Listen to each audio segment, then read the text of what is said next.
Hello, welcome back to the Just Like You podcast. I'm Meredith, and I'm Nigel. And we're back with another awesome episode today. The guest is here and ready to go. For context, this guest is jacked by all measures. He lives with me, somewhat decent roommate. I'm going to let him introduce himself for the rest of it. We have Caleb Kirsch. Yay! The live audience goes crazy. Yeah. My name is Caleb. I have a lot of nicknames, I guess. Give us a few. Good on the list. Okay, so first started off as Kirsch, and then went to Kirshy Kisses, and then went to Smooches, and then there's like another one which I can't pronounce, and I'm not gonna try. It's like Smoochy Woochie or something. Yeah, there's a few others I can think of. Didn't you infamously change your Engaged Spaces name to Smooches for 24 hours? Yeah, I think someone higher up changed it really quickly back. Oh. Yeah. So I'm gonna. Crazy. We're not gonna touch that one. Where are you from? So I'm from Hamilton. I went to high school here, but I'm originally from Alberta and Edmonton. Okay. So Okay. For people who don't know, did you say you're at Mac yet? Oh, yeah. Sorry. I'm also a student at Mac. I'm going into my 5th year in kinesiology. I played 4 years on the McMaster football team. Yeah. And so now I'm just kind of finishing up my requirements to graduate this April. Okay. How do you serve your region? Right now I'm the lead setup and teardown, or senior lead setup and teardown for Mac region. I also help out with mobile ministries, and those are the main two right now. And you're a simple church leader. Oh, yeah. And I'm also a simple church leader as of this fall. Okay. Or spring and summer, I guess I started. Spring and summer. So What does Mac setup entail for those who don't know? Oh, okay. So part of the whole thing of Lift, we have the huddle and the gathering, and then also evangelism. On Sundays when we gather, there's usually a venue or some place where we come to meet. There's a team that goes earlier in the morning or in the afternoon to set up the whole like drapes, stage, the seating arrangement, and alongside the production team, which is another one, which sets up the lights and the recording studio and stuff. Okay. So, it's like moderately heavily lifting, but no, it doesn't mean that you can't do it if you're not strong. So, Little the plug. Jack guy. yeah, no, we got. Yeah, I know, I got it. Plug your team. Shout them out. Yeah. He's good. Okay. I was recently talking to Sarah Smith at the Mac region, and she is a big Just Like You fan. And she says her favorite part of the episodes are always the icebreakers, because she thinks she can answer them better than the guest, or she thinks she could answer it differently, like she would have answered differently. So I'm curious her answer for this one. I'll ask her after the episode is released. Yeah. But your icebreaker of the day, if you were a superhero, what would your super useless power be? A super useless power? Yeah. Oh, trying to think of something funny. Yeah. It's a tough one because we think of actual superpowers. Yeah, it's like it'd be certain superpowers would be super useful. Like ability to transport, I could just get to work in instant. You know what? It would be the ability to just summon a good lunch every single day. Ooh, okay. Because I suck. Coming from my morning classes, going back home before my evening classes, I have no motivation to make food. Honestly. So just like But would it be limited to lunch, or would it be any meal of the day? just lunch. Just lunch. Okay. Or how about lunch meals, but at any time? But what defines a lunch meal? Oh, tacos. Just tacos. Just straight tacos. So it's just the Yeah. ability to summon tacos for lunch. Yeah. Okay. Unlimited amount too. A limited amount. Oh, unlimited. Oh, okay. I eat a lot. So. You eat a lot. Yeah. Okay. I feel like we need to strip back the superpower. He's selling it to me, and now it seems useful. Yeah, it does. It really seems Right? useful. Okay, well. Maybe like 3 tacos. You're You're just making it too good. So like you're left hungry after, you know? Because I know you'll eat like 7 or 8 at least, but like. Well, everything is like a gift when you use it in a certain way. Ooh. Okay, I see. Yeah. Making it deep. No. It's not that deep. No, it's not that deep. I'm It's not not a that deep. philosophical person. So. All right. Well, with that, let's jump into some other questions now. Going into your story first. We always start with everyone here. So, what is a piece of scripture that has been influential in your walk of Christ? Yeah, I had a hard time because when I first asked, it was like, "What's your favorite?" And I was like, "I don't know if I have a favorite. I had a lot of like influenced me over the years." I would say the main one that like affects my most relevant story as a university student would be the Lost Parable in Luke or Lost Son Parable. Um, I'll get to it later, but there's like a point in my life where like I was kind of really going in the wrong directions, similar to what the son was when he was given his inheritance. And just through the grace of God that he gave me an option to come back. And through church family, I was able to just kind of get redeemed and be just stay on the right path. Yeah. So. Okay. I'm excited to hear it there. Yeah. I think we should jump right in, unpack that a little more, get to the parable of the lost son. Okay. Yeah. You said you're a Mackin student. You're in your 5th year. How'd you get here? Can you take us back to the family you grew up in, kind of leading into university? What did that look like? Okay. So, for some people don't know, I'm actually from Alberta. I'm not from Hamilton. I lived in Hamilton for like last like 10, 12 years-ish. But before that, I lived in Edmonton, Alberta. I was born there with my family. We moved a lot when I was younger. So we moved from Alberta to Saskatchewan, Regina, and then from Regina to Hamilton. Okay. And once we were in Hamilton, we kind of like got in the groove, like we kind of liked it. So we actually stayed for a while. We did end up like moving churches a few times, but for like location wise, we stayed here. Yeah, I'm a pastor's kid. Yeah. Sweet. A repeat pastor's kid, actually. Okay, I've never heard it described as a repeat pastor's kid. Like a pastor's kid myself, we were just always just straight pastor's kid. What makes it repeat for you? Okay, so when I was in Alberta, my dad was a pastor at the time. Okay. Actually, there was a period where he was an electrician, which is weird. And then he went and became a pastor of a church. And my mom was just going to the same church as him. He led the worship and also preached. When we moved to Saskatchewan, my mom picked up a children's pastor. So she led the children's service. And my dad was also preaching at that new church as well. It wasn't until we got to Hamilton where we moved a couple times between churches. My mom took a break from leading children's. And then she went back to children's at a new Baptist church up the mountain. And my dad took a break from leading pastor to being a janitor at a church to then being the worship lead at another church. Okay. So it just kind of like kept bouncing back and forth. Okay. Yeah. So there was like periods where both my parents were pastors, where one parent was just a pastor. So it was just like, but my family's been very close to the church like throughout my entire life. Yeah. And I think it's like, it was pretty consistent. So. Okay. Tell us about high school, that kind of time in your life. You're in Hamilton now, I assume. Yeah. And what did that look like? Actually, I'll take a step back into middle school. Because throwing it We're back. skipping something important, I see. Yeah, so I forgot to mention, I was also homeschooled for majority of elementary school because I have like a severe amount of allergies.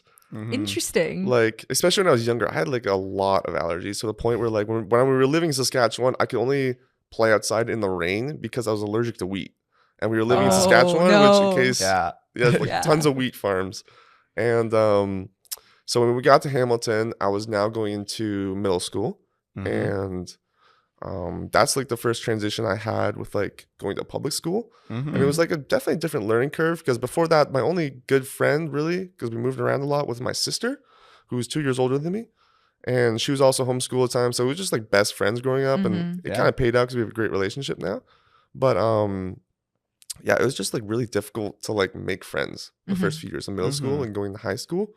When I got into high school, it became more of like, I'm okay being like just myself and bouncing around. So it wasn't much of like a concern or a big worry I had.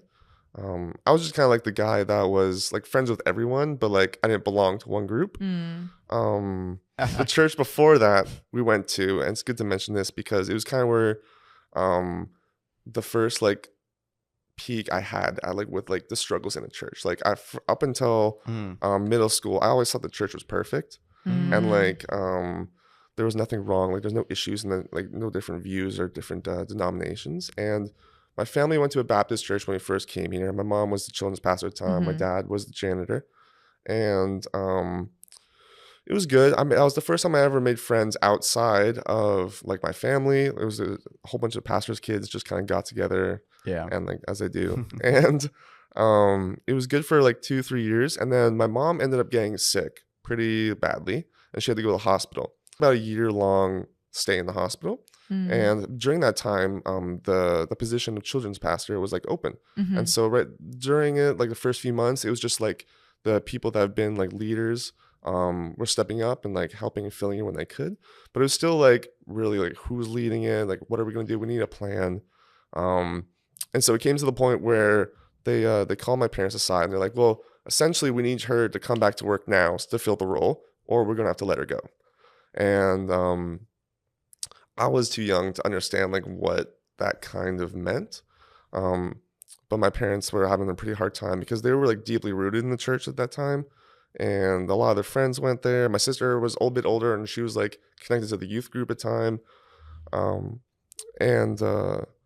Yeah, so we ended up stepping down, or my mom ended up stepping down from her position. And because of that, like kind of just like awkward gap between the relations, we ended up also walking away from the church at the same time. And we went to a new Pentecostal church up in the mountain.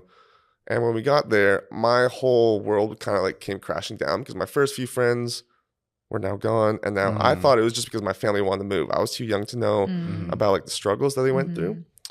And so when I went to the church, I didn't want to meet anyone or talk to anyone. I was just like, I'm so angry. I got so much anger in me. I was a little kid. And at the time, there was a guy named Zach, and he tried to invite me to the youth group a bunch of times, like very persistently. Like he was a very, very motivated person when it came to like evangelizing. And he tried to make me come out to youth group for like 2 years. It wasn't until like grade 9 that I actually decided to go to the youth group. And funny enough, he's my best friend now, but I hated him at the beginning because he kept nagging me over and over to go to this like stupid little group of kids to learn about Jesus. But yeah, so that was my first like my second connection to new friends in the church. At the time, I also started my sports career. I started playing football in high school. My family is a big family of musicians. They're very talented. And I did music up until high school, decided to go the sports direction because I liked it more. It was more thrilling. And I also started going to the youth group that Zach and my sister was going to at the time. I also started taking on a leadership. There's a leadership team in the youth group called Doulos, which is called Bond Servant. And it was led by the youth pastor at the church. And I don't really know what it was like before I actually joined, but essentially they were just like, if there was a youth retreat or something, they would have a part to play in planning it. And it was just a good way for younger students to kind of be just like empowered to like start to lead. I eventually got asked in grade 10, 11-ish if I wanted to join, and I said yes. That's when like my good friend group started to form. The people on that leadership team really just took me in as like a little brother, because I was the newest member, the youngest as well by far, by a lot of people. And yeah, it was also my first like peak of what leadership meant. Being the youngest, I still didn't have like a significant role to play, but yeah. We hear your story going from moving as well and moving churches, and how, you know, your family and your church around you and your friends formed, and now you're taking some steps of faith and you're leading at this church. What did that entail? Was there like more to that when you were still at the church? This is before uni still, right? And so I do know you had a gap year. Was this continuing through that gap year and so on? Okay. Yeah. Because you said there was some really cool like courses and stuff they ran as part of this leadership thing, and I wanted to hear about that and how you know, because you said it was helpful. Yeah. So it was like fast forward to beginning of grade 12. Zach, my sister, everyone graduated. They went off to university before COVID came. This was 2019 to 2020, so just before COVID. And at the time, it was just me and this one other girl as part of the leadership team, the last two remaining of this friend group. And what's it called? We were offered another chance at the leadership outside of the church. There was a team that was led of our current youth pastor and the leader of our leadership team, and a couple other youth pastors from different churches around Ontario. They came together and they created a program called Excalibur. And it consisted of like a year-long journey of just like 3 different retreats throughout the year of just training of like how to highlight your Bible, how to evangelize people, how to share your testimony, and like small snippets throughout the year. Sadly, because of COVID, it was cut short. So we were only able to do the first 2 retreats. And the last one was held online through a Zoom video, which kind of sucks. Mhm. Yeah. But we still ended up finishing the whole course, and like there's like a little certificate they gave us, which was like great. Okay. And yeah, it was just like a real like push towards. That was the first time where I didn't feel like the little brother, because all the older people with me went off to university, and it was just me and my current girlfriend at the time was doing the program. And we were also like two of the older people in like the youth group. Mhm. So it's kind of like the first step to like, oh, now you got to be in the front of everyone instead of working behind the scenes, which is what I was used to. And where I personally, it's where I think I thrive when it comes to serving. Yeah. Okay. So That's cool. Now, actually, I feel like that sets up well. Is that the end of the gap year? Or is that end of high school right now where we're at? that is the end of high school before the gap year. Yeah. Okay. Because I have some questions before you enter uni, but how was that gap year? Ooh, looking back, Because of COVID, right? yeah, looking back, the current spot I am now, great. But if you ask me during that year, pretty bad. Yeah. COVID was like, yeah, it just kind of like really just condensed a lot of my life. Like the less people I could see, as like the more self-independent I was and like isolated. It started going towards isolation eventually the end of the year. Yeah. And with like a lot of people, I'm sure having a whole family cooped up in like one house got really like suffocating. Yeah. And so my relationship with my parents was like, it wasn't bad at all. They're great parents, but it was just like a lot to handle, especially when my dad was like at work in the office and I was like playing video games in the room next to him. Like that's not good. But it was during COVID that I started lifting a lot more. My dad helped me buy like a whole bunch of workout equipment. Okay. And it was during my gap year that I actually applied to university. I said I wanted to do an extra term because I didn't really want to start university in COVID. Okay. Instead, I wanted to try and wait it out and start it when it was done. Yeah. So I applied to university for 2021 in the fall. And I also, at the same time, was recruited from McMaster to play on their football team. So my dream essentially was to go to Mac to play football and be in kinesiology. And when I was offered all three at once, I was like, I don't have to consider any other options. This is where I'm going. And going into it with like my history of being in like that leadership team, which at the time it was good because I was growing, but it was also like very bubbled. Being like a youth group, like you didn't have to face a lot of the struggles you do like with independence when you go to university. But so it was I felt very motivated in my faith at the time, like almost like a spiritual high. And I felt pretty strong. And so when I accepted to go to Mac to play football and committed, I also had the goal of just like evangelizing to the football team. I just wanted to take on like that mantle of being like a connection to just like people that either were not as strong in their faith or just didn't know God at all. And I wanted to just be like a witness for them. Yeah. Do you want to elaborate like why you wanted to be a witness to them? Was this like a burden on your heart?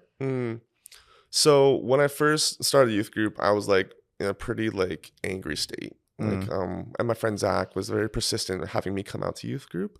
If it wasn't for Zach, I definitely would probably not have been as like involved with the church. Okay. And I think it was like through God's grace that he gave me the opportunity to go to Mac. And so there is like blessings after working for God. Like that's not, God doesn't see your actions and just think like, oh, that's cool. Like he knows he has a plan for you and he has blessings that come your way if you follow him.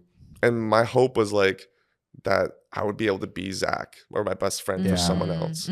Because I think it would be very self-centered and selfish just to like hold that gift I have. Instead, I want to share it with others. That was also reflected, like me and my sister a long time ago, we used to have like debates like who has to pay for lunch when we go out for lunch sometimes. Like, like, oh, I paid last time, you paid now. But then we both kind of picked up this like idea where it's like, oh, I'll pay this time and then you just try and pay for someone else later. It doesn't have to be me. It doesn't have to be anyone else. Or sorry, it doesn't have to be anyone we know. It's just like try and just reciprocate the same love and grace that I'm giving you to someone else. And that's kind of the same thing I had when going into football. Okay. Sweet. And that was the end of COVID. I like that. End of COVID. We're going into football. We're at a spiritual high. You're going to evangelize to the football team. First year is happening now. First year. How did it go? Awful. Oh, no. I literally remember my very first chance at evangelizing to one of my teammates. and I was angry at the time. Like, Okay. yeah, they were making fun of God. For context, I lived in dorm my first year. I lived in Bates, the apartment style. So I Nice. had 3 Best roommates. res. Did you say best res? Best Are you res. crazy? I mean, I was a Bates girl. So I was Bates too. Oh my gosh. Okay, we're not going into It this was right a now. sauna, but It anyways. was terrible. Yeah. Anyway. So it was me, one of my teammates, and then 2 international students. And that one teammate I had, he was like a pretty sociable person. So Okay. we had a lot of my teammates usually come to our dorm room to hang out because we had an apartment style, so we had a living room too. And I remember we were walking back from a morning workout, and they started to make fun of like Christianity and like God. And then I was like listening. I'm like, oh, I can't just like sit back and listen to this. Like I gotta like actually say something. And being a football player, like everyone's very macho, like testosterone, like meatheads, including myself. But I remember they saying like funny jokes, and I literally turned around like, oh, you can't say that. Like, don't say that. It's like about God or whatever. And then they're like, oh, okay, we won't anymore. And they understood that I was Christian, but yeah, it's just not the right way to go about it. Like, I should have definitely shown more love. Yeah, so that was my first chance. It was also a little bit more difficult because coming into university, wanting to evangelize to the team, I didn't really know what the cost of the cost it would be on my like faith and my time joining the football team. I thought university football was going to be the same as high school football. It is a very large step and a very large like learning curve in that first year. And so so it just got caught up between like trying to defend my faith, and instead of defending it, I should have tried to just show them what it was. Instead of like trying to say that like I'm right. It's like I also believe something else different than what you said. So okay, so you're summarizing. I'm summarizing. First year on the football team, you were going to be this evangelist. You had your first evangelism moment. Didn't go so great. No. Can you tell me about the people around you and what that the team culture or your culture that you were in? I think it was a good thing to also, before we talk about the team, is to point out it's like at the time my first year, I was like still having major like coming out of COVID, I kind of had like a pretty bad anxiety issue. And so I was always commuting back home to go to my old church up the mountain. I wasn't a part of Lift at the time. So I was still like tied with the church, but at the same time, it was like once a week. And then the rest of the week, I'll just be with the football team. Right. And even then, it was like I would go for the service and the worship, but I'd leave pretty quickly afterwards. I was introduced to Lyft actually for a first little snippet in my first year. At the Robin my mom introduced me to Robin when we were meeting in the Westdale Church. And that was very short lived. It was just like my mom pushed me to go to this church, and it was like a good time to meet a lot of people at Lyft. But I didn't really like connect with anything there. With the football team, there's a lot of stereotypes with like football teams, and I hate to say it, but a lot are true. Okay. Like it's very like high testosterone, very competitive. Going to my first year, because of COVID, there was like 3 years worth of players or recruitment that were coming in at once who've never played before. So it was a lot of like dog eat dog world. And so there wasn't a lot of friends to be made. Unless you were like a first year with no chance of playing, then you just kind of have fun in your first year. But like a lot of the guys, like there wasn't much like leadership among the team yet. There wasn't much just like kind of like discipling making, or even like with the football team, there wasn't much teaching from the players at all.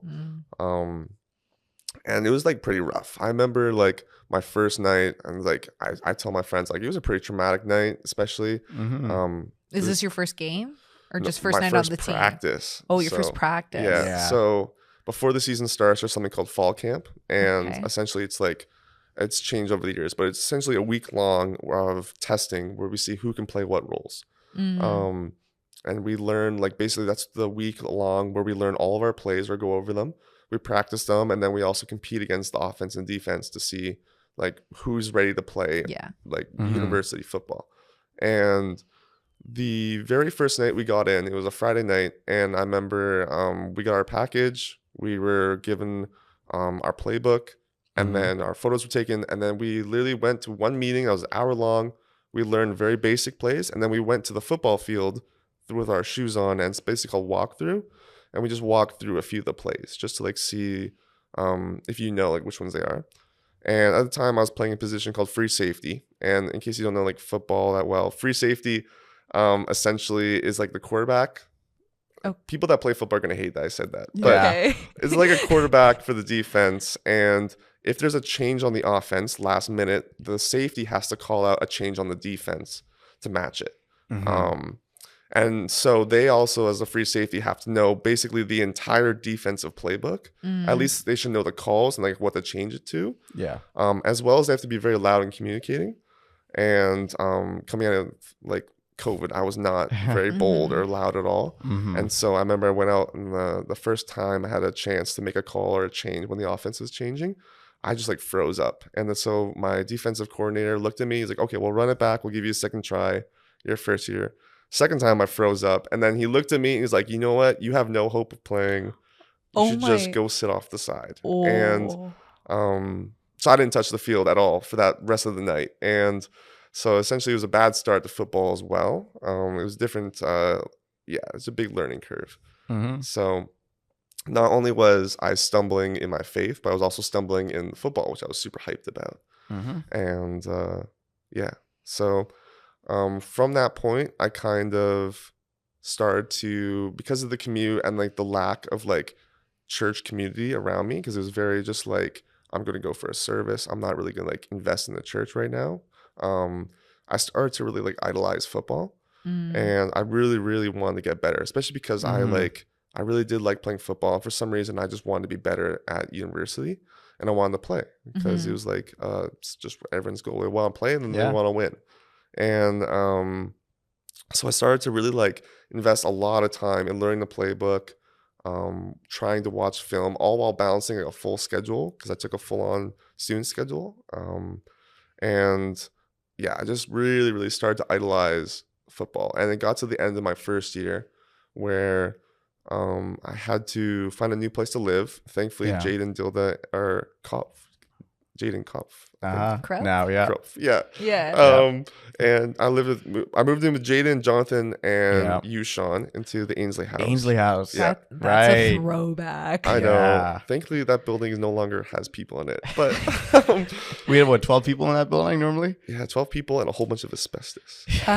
So thankfully they heard of me, got wind of me, and they invited me into a house which was full of Christians. And at least I had that connection where like I was like wasn't surrounded by football guys coming out of dorm. But in no way was I still doing like the same daily rhythms as a Christian should. I was definitely like not doing devos. I wasn't going to lift services. I wasn't part of a huddle. But I was still like calling myself a Christian, all while trying to just be good at football. My main goal was just be good at football. And it didn't really work out. Like it ended up just getting worse and worse. My grades started slipping. Second year, I didn't get any better on the football team. My position kept falling down and down. Not because I wasn't trying. I was definitely putting time in. It's just probably just wasn't learning like the football. Like I wasn't really raised in like a sports family, so all my sports stuff had to learn on my own. It got pretty bad. I was pretty depressed. I was like not going to classes. I was like failing classes. I failed a couple in second year, which ended up coming to bite me later. And I also had no, like, besides my roommates that I was living with currently, there was only like a few people on the football team which I could be like happy alongside. Like the rest of the people were very competitive. And so I really had no community. I was just like myself in isolation, just kind of dealing with the struggles I had. It wasn't until third year that God kind of said, like, you know what, enough's enough. You're not listening. I need to close the doors and like I need to take you away from all this noise. And the relationship I had from high school had like, it ended up going very south. It wasn't a God honoring relationship at all. And it kind of like, so I ended up breaking apart that relationship for good around Christmas time in my third year. And that was also the first time where I joked about quitting the football team with some of my friends on the team. Mm-hmm. And I would go home and I'm like, what did I just say? Like, I wanted football for the longest time. And my grades were also like at a very low. I was in kinesiology at Mac. It's an honors program, so you have to uphold a little bit of a higher GPA than other science programs. And I was like tiptoeing the probation GPA. And so I was like very close to almost dropping out of school as well in my third year. And I was going to be really upset because my whole world, the three aspects I wanted was Mac, kin, and football were about to all be gone around Christmas time. And I somehow got through that exam season. I don't know how. But I remember it came Christmas, and right after Christmas, we had or just before and right after Christmas, we had those weeks where we don't have any school. Yeah. And I remember just like crying every single night. Like it was like almost a month long of just every single day and crying, just bursting in tears. It got to the point where my eyes were like so red, people would think I was like smoking marijuana or something, it was bad. But I was like really in this deep pit of just like isolation, and no one was there to help me. And I remember I prayed to God, like, God, I need help. There was some nights where I'd literally be like yelling at God, like, why did you put me here if you're just gonna put me in this like deep pit? When in reality, like, that was me. I put myself in that pit. And my sister and my mom coincidentally came to my house at the same time to drop off food one night. I was like a couple weeks into the crying period. And they ended up just praying over me for a couple hours. And all I could do was just cry because like I wasn't doing anything else. And after they were about to leave, my mom said, maybe it's time you started, like, go find someone to talk to about this in the church. And because of like the few times I went to Lyft in my first year, somewhere along that line, I got Robin's phone number. And it came in clutch during that moment because that was the one person I only thought of to call. And so I called Robin, like, Robin, like, I don't know, I think my life's ending right now. And I don't know what to do. Like, I don't know who to talk to. And coming from a football scene where you're supposed to be very like strong and masculine and not vulnerable at all, like that was a really hard step for me to take. Robin invited me later that week to just like have a coffee sit down at Williams on Main Street. And that was like the first time I ever told someone like my entire heart and like what was going on.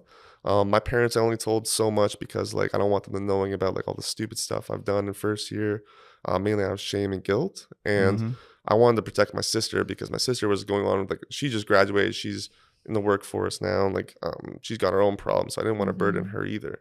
And so I told Robin all about what was going on. And at the end of it, he said a few comforting like words of just like wisdom. And at the end, he said, like, dude, you just gotta start serving. And I'm like, well, I have no idea how. Like, I haven't served in years. It's only been about me for like the last like almost half decade. And so before, I know you go into serving now, but before we get there, I was gonna also ask first. Were you connected to a huddle at this point? Did you know anyone in the Simple Church? I did go to a huddle a bit my second and third year. I don't really I went to like, I didn't go to it. Yeah. Sorry. How do I say this? I didn't go to it enough to even know who was leading it. Like, oh, dang. That's how little I went to it. So it was a few times. I knew the people that were in it and it was good. But it just felt really awkward, especially because I was like not going to church, and just to go to like a Bible study is the way I saw it was like really weird for me.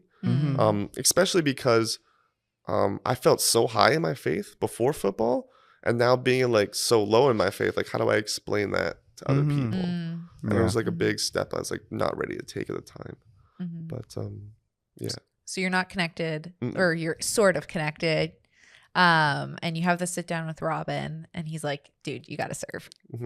How did stepping into serving roles change your perspective or change how you were feeling? It definitely is like, it was really hard because it was trying to learn to do something for someone else with no reward in like, like you're not doing it for reward at all. It's not for yourself. Did you join the setup team at this time, or where were you serving? I was kind of like, it was the setup team was the first place I started to serve. I wasn't a part of the team yet, and with bad, or I guess with good timing. It should be good timing. Yeah. The first time I tried serving on setup team was the very first time we did Hunger and Thirst. So my very first setup venue was Hunger and Thirst in Toronto. Yeah. In like, I think it was like 2023 or 4 or something. That was a fun nightmare. In a snowstorm, I think, Yeah, if I remember correctly. So that was my very first experience with setup. I thought setting up for gathering was going to be like that every week. Oh. And Yeah. So, but it was good. It was like I met a ton of people. Like there's a bunch of people which I consider like my best friends now that like I met during that like 2-day trip. It was like really a different like change in heart posture, especially like learning to take like it was good in the sense that I was learning to serve God without any like reward, but it was also good because I didn't have to explain why I was there. Yeah. It was like setup team is good because it's like behind the scenes a lot. But it's like, so. Okay. I mean, yeah, you didn't have to be vulnerable as much, but you were still serving, which is a start. Yeah. I know it gets there. Yeah. Okay. So how did those, so you said you met people you were serving now, and how did that evolve going forward? How did that like take you from where you were? And also how did God just move to pull you out of that? Because I know God works through that. Yeah, so it snowballed. It started like with Hunger and Thirst, and then I did like gathering once a month, and then it became like 2 or 3, and then somewhere between the winter term, it started just going like every week. I was just on setup team, and I just like I don't know, I just started getting in the rhythm. I think it was definitely either like at first it was a habit. I think definitely just like getting used to going to church, because if I went to set up, there's no point I didn't go to church because I was literally like right there already. And I eventually started serving in different ministries as well, like mobile ministries. And I floated around. I did a little bit of West Side and a little bit of Pinky. But mobile ministries and setup team was the 2 I ended up landing on. At the time, Brennan started leading setup team at the time. And he was also a part of the huddle that I started going to in my second year. So he was like mainly my first contact with like setup. Okay. And it was through that like relationship that I started to go to huddle. It didn't happen like right away. It was definitely like another step I had to take with being like open to meeting new people and like not being as strong in my faith, especially with huddle. I thought I had to be like a teacher almost to go to a huddle, and I didn't have to. I had like so much to learn. Even now, like I'm leading a huddle now, and I'm still learning every single week. Like it's not, it's all a continual process of growth. But yeah, it wasn't until I think I'm getting my time. It was a while ago. Somewhere between Christmas that year and the summer. I also talked to Brennan about starting the apprenticeship because I feel like that was the next step. Just taking all these like steps of being vulnerable and open to like just being with new people.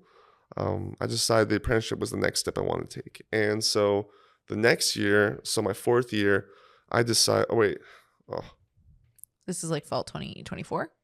I don't remember if it was 4th year. Like, so the confusing part is I did the apprenticeship once.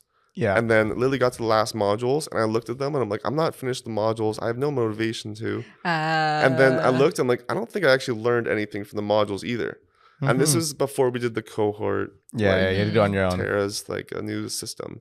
And so I literally walked up to Brennan. I'm like, Brennan, I think I got to do it again. Like I literally learned nothing. And it was just me just being part of the apprenticeship.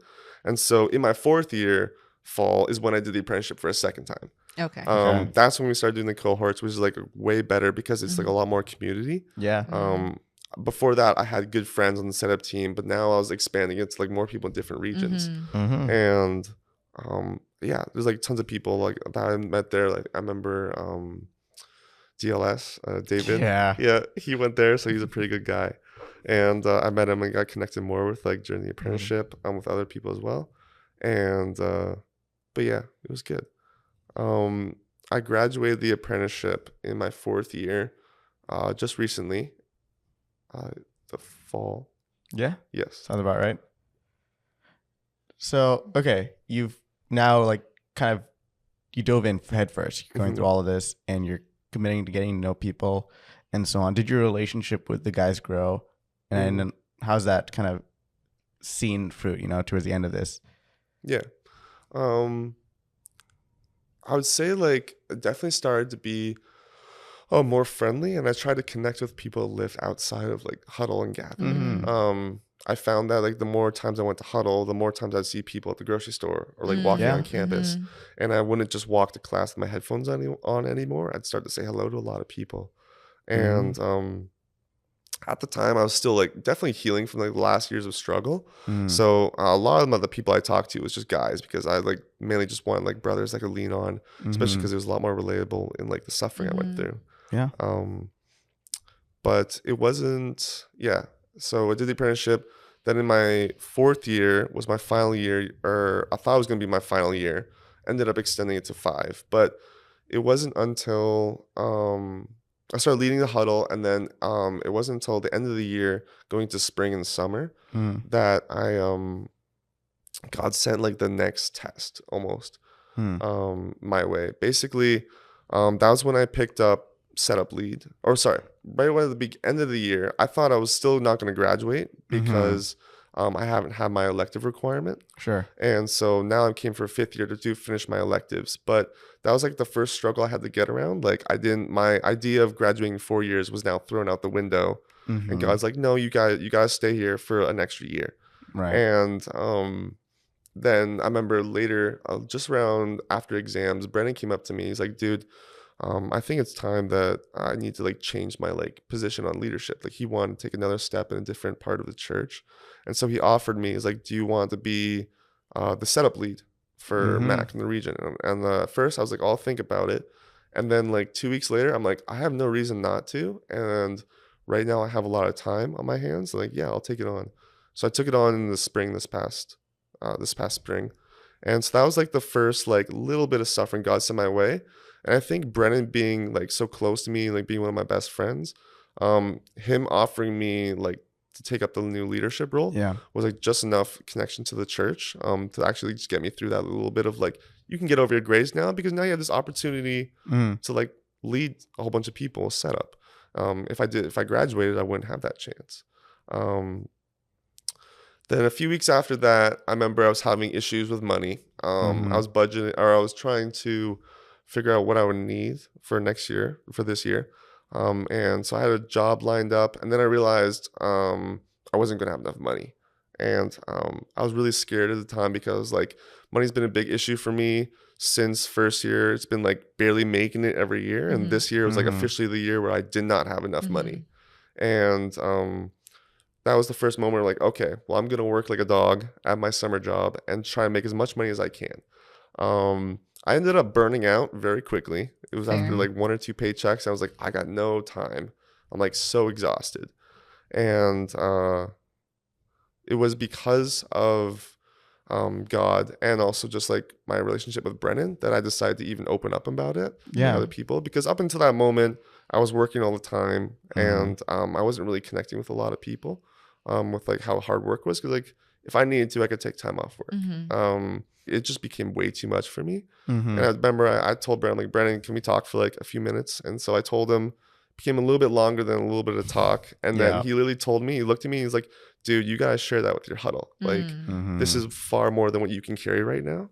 And so the following week, we met to have huddle. I think we were supposed to do our devos and then watch a Leafs game. But it ended up literally just like, Brennan's like, you got to tell everyone now. And so I told my entire huddle what was going on with my money. And it was just like a really, really heavy load to carry. And in that moment, like we all talked through it a bit. And then like my entire huddle like laid hands on me and prayed for me that night before we watched the game. And I remember that was like I'm pretty sure that was the second time, besides with my meeting with Robin, that I cried in front of like guys in church. And it was like the first moment that I realized like my huddle was like my family. They were like the brothers that like, they're no better than me. They're no worse than me. And like I'm supposed to grow alongside them. Before that, I was like brother in Christ, sister in Christ, very loosely. It's like saying, hey, what's up, man? Like after that, like no, like Dan Welding, Dan Ishtok, Brennan, James Lee, like all those guys are like my brothers. And I can't see it any other way. And it was a really like an eye-opening moment from God, showing like what family meant to me. They were They were there for me when I was struggling, and then they were also there for me when I needed like a push to step up in leadership. I think it was good because through my suffering and like the family I had to help me recover from each of my own suffering, it's been able to like help me grow. So almost to the point where now I'm asking for more suffering. Like it's a dangerous thing to ask for wisdom. It's a dangerous thing to ask for like suffering, but it's also like very fruitful when you go through both. And I think church family especially, you need it to like kind of grow. Like it's very like me in first year trying to evangelize to the team. I was in isolation. It was one guy against like 119 other.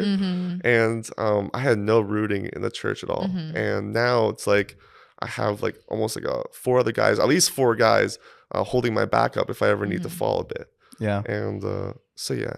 And I think it's really beautiful to see like first year you doing life alone on a very intense testosterone heavy group of guys. But like church family calls us to vulnerability, does not call us to be tough. It doesn't call us to put on a macho face. It calls us to weep in front of our brothers. It calls us to weep in front of our sisters and know that they've got you in that weeping and in that sorrow, and they're going to build you up. And it's really cool to see how God has just brought you from a place of trying to do life on your own to a place of I can't do it on my own and I need these people in my life. Yeah. Honestly, that was I really like how you ended it there. That really wraps it up well, you know. Like you said. We need people. God's given us this community for a reason, right? It isn't just us and God all alone in this world. I was I remember my mom asked me a few weeks ago. She's like, "Do you regret anything from your first year up until like now?" And I'm like, "No, not really, because I know what the man I am now. Like, I'm a lot stronger than I was in the first year. I was trying so hard to be so strong in the football team and like be on my own, but in reality, it wasn't until like I had more people around me that I did actually get strong. And it really shows to like surround yourself with people that you want to be with or be like. And I would say like there's definitely like advice I could give. I'm just kind of segueing right into it. Before closing, I was literally going to ask you that. Like, hey, there's so many people who are new right now, or even people who've been here a while. They might not feel that sense of family, right? Like, what would you literally tell them to like, hey, lean into family, lean into vulnerability, anything else? Like, yeah, I would say like definitely like be open and also just have grace. Like, university is very hard, and your simple church or Lift in general, like no matter which region or which huddle you're a part of, they're there for you. Like, it's a little bit of a learning curve, especially because you're like kind of putting some of your relationships on hold when you come to university, or maybe you're full time at university now and you have rooted relationships that aren't in your huddle. I'd say really just dive like head first and just trying to get relationships. Don't just try to meet once a week or like twice a week with gathering. Try and be with each other like daily. We talk about that a lot in Acts. Full send family. Yeah. So, but yeah, I would say you don't have to be like me and like wait until everything gets really sucky. Do it before it gets sucky. Yeah. Because it's going to get sucky at some point. There is fruit to bear with a whole bunch of suffering. But I'm not going to pray that on anyone. I like that. I think on that note, we'll pray and close. Sure. I'll pray about your story, but is there anything specific on your mind you want prayer for? Yeah, I have one short term and one long term. Long term, my plans for the last half decade end in April. Right. So I think it is like really great that God has given me a chance, like a very open-ended chance. I don't have a career set up right after now. And so there's a lot of like beauty that can come from that. So just prayer that God will just keep working, and like I know he already has a plan, but like it'd be cool if he could do something like very cool. Like I like being wowed especially. But and then short term, I would just like just trying to be like a good leader. Right now it's like I talked a bit about at Mac one point. There was one point where I wanted to be the best, like the best person serving, and like now I'm kind of learning to like empower people to be the best. And so I just want to like just strength with that. All right. So I like it. Let's pray. Let's pray and close. Fine. Close. Thank you, God, for this day. Thank you for Kirsch and all that he is to our church, our family that we have, and that we get to experience him and the part that he plays in it so well. God, thank you for his story and his testimony of how beautifully you've worked through this, God, through his life, and how you've placed people in his life to support him and have his back, his brothers in Christ, God, and his family. I just pray that his story today would be encouraging to all the people in our church, just to lean in to that relationship with the people you've placed around them, God, because you're the one who's placed each other in each other's lives. It's not a coincidence. God, I also just pray for him as you have wonderful, beautiful plans for him going forward. God, one for this setup team lead and any roles that you've put him in, God, any influence you've given him, that he'd be able to use it well to raise people, raise your leaders from our community, God. And I just pray that he'd be able to do that well, disciple well, and lead well. I also just pray, God, for the long-term plans you have for him as he's graduating in April and finishing this year up, God. He knows and you know that you have a plan for him, God. Just pray that we'd all just be amazed by what you have in store for him, that you have a good plan for him, and that he'll be able to see that through and trust in you to carry that out. I pray all this in your name. Amen. Amen. Amen. This has been the Just Like You podcast. Thanks for joining us today, Caleb. We'll see you next time.